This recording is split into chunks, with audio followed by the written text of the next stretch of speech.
إن الذين آمنوا وعملوا الصالحات يهديهم ربهم بإيمانهم تجري من تحتهم الأنهار في جنات النعيم دعواهم فيها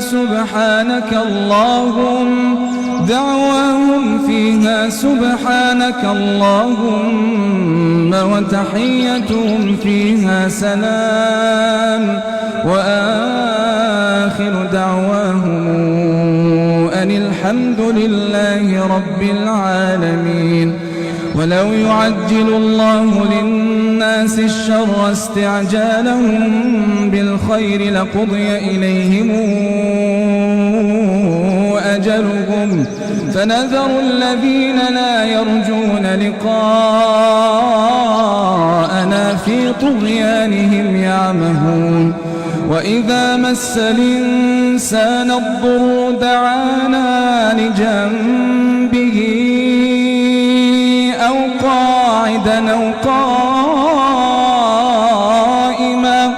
فلما كشفنا عنه ضره مر كأن لم يدعنا إلى ضر مسه كذلك زين للمسرفين ما كانوا يعملون.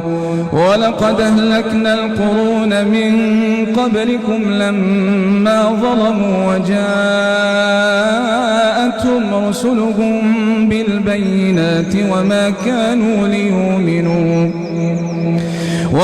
كانوا ليؤمنوا كذلك نجزي القوم المجرمين. ثم جعلناكم خلائف في الأرض من بعدهم لننظر كيف تعملون.